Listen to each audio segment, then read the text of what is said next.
আসসালামু আলাইকুম। দেশ দেশান্তরে যে যেখান থেকে আজকের আমাদের আগ্রাসন বিরোধী যে সিরিজ ভিডিও আমরা শুরু করেছিলাম, আজকে তার 3 নম্বর ভিডিও। এই ভিডিওটা যে যেখান থেকে দেখছেন সবাইকে অন্তরস্থল থেকে এই ভিডিওতে স্বাগতম। আগ্রাসন বিরোধী কি, আগ্রাসন বিরোধীর প্রকারভেদ, এই বিষয়গুলো নিয়ে আমরা আগের ভিডিওতে আলোচনা করেছি। যারা দেখেন না, এই ভিডিও শেষ হলে অনুরোধ থাকবে ওই ভিডিওগুলো দেখে আসার জন্য। গতকালকে আমরা পানি সম্পদ আগ্রাসন বিষয়টি নিয়ে আলোচনা করেছিলাম। তো পানি সম্পদ আগ্রাসন বিরোধী এই বিষয়টি নিয়ে যখন আমরা আলোচনা করছিলাম, তো ওইখানে আমার গুরুত্বপূর্ণ কিছু পয়েন্ট বাদ পড়ে গিয়েছিল, যার পরিপ্রেক্ষিতে পানি সম্পদ বিষয় নিয়ে আজকে আরও কিছু আলোচনা আমাকে করতে হচ্ছে। এই ভিডিওটা শুরু থেকে শেষ পর্যন্ত ভিডিওটার আমাদের সঙ্গে থাকার জন্য সবিনয়ভাবে অনুরোধ করব।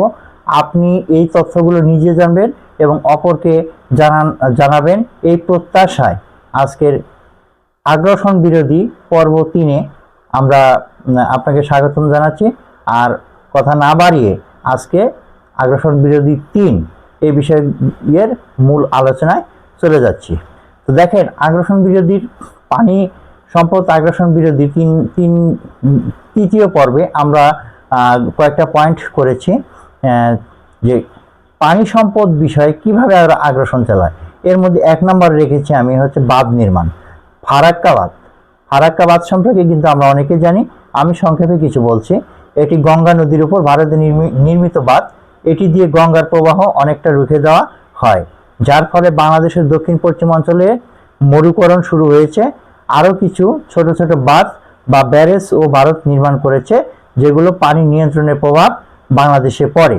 আশা করি এই ফারাক্কার বাঁধ সম্পর্কে আমি আপনাদেরকে সংক্ষিপ্তভাবে অবগত করতে পেরেছি। 2 নম্বর, পানি প্রবাহের কৃত্রিম পরিবর্তন। পানি প্রবাহের কৃত্রিম পরিবর্তন, এই পয়েন্টে নিয়ে যদি আমরা কিছু বলতে চাই, তাহলে আমাদের এভাবে বলতে হবে যে শুকনো মৌসুমে পানি আটকে রাখা এবং বর্ষায় হঠাৎ করে বেশি পানি ছেড়ে দেওয়া, যার ফলে বাংলাদেশের বান এবং খরার প্রবণতা বেড়েছে।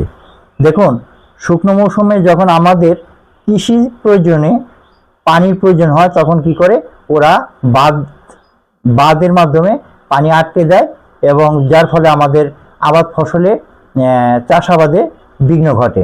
আর বর্ষার মৌসুমে যখন সারা দেশে যখন বর্ষা বান হয়, তখন অতিরিক্ত পানি বা একসঙ্গে অনেক পানি ওরা ছেড়ে দেয়, যার ফলে বাংলাদেশের অনেক মাঠঘাট ফসলি জমি পানিতে তলিয়ে যায়, যার ফলে আমাদের দেশে খাদ্য সংকট দেখা দেয়। এটা হচ্ছে কৃত্রিম সংকট। ওরা আমাদের দেশে কৃত্রিম সংকট সৃষ্টি করে। এরপরে 3 নম্বরে যদি আমরা বলি ন্যায্য হিসার অভাব। ন্যায্য হিসার অভাব, অনেক নদী পানি বন্টন এখনো কোনো চুক্তি হয়নি। ভারত নিজেদের মতো করে পানি ব্যবহার করছে, যা আন্তর্জাতিক নীতিমালা পরিপন্থী। তো যেমন তিস্তা নিয়ে গত ভিডিওতে আমরা বলেছি যে তিস্তার চুক্তি সেটা কিন্তু এখনো পর্যন্ত হয় নাই, যেটা 11-তে খসড়া হয়েছিল, কিন্তু ওটা এখনো কিন্তু উভয় রাষ্ট্রই বাস্তবায়ন করতে পারে নাই। এটা নিয়ে অনেক কূটনৈতিক সমস্যা রয়েছে, যেটা পশ্চিমবঙ্গের সঙ্গে বাংলাদেশে হয়েছে। তো এটা কিন্তু ঝুলন্ত অবস্থায় আছে। নিশ্চয়ই আপনারা এই বিষয়টি অবগত আছেন।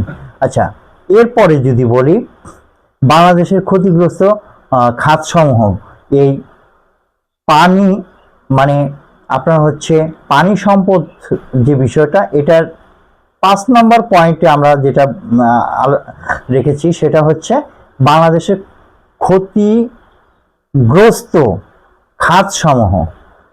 যেমন কৃষি, পানির অভাবে সেচ কার্যক্রম ব্যাহত হয়, জলজ জীববৈচিত্র্য, নদীর পানি কমে যাওয়া, মাছের প্রজনন হ্রাস পায়, নদী ভাঙ্গন, পানির প্রবাহের কৃত্রিম হস্তক্ষেপ নদী ভাঙ্গনের হার বাড়ায়, খরা ও মরুকরণ, গঙ্গার মতো বড় নদীতে প্রবাহ কমায়, দক্ষিণ পশ্চিম অঞ্চলের খরার ঝুঁকি বাড়াচ্ছে।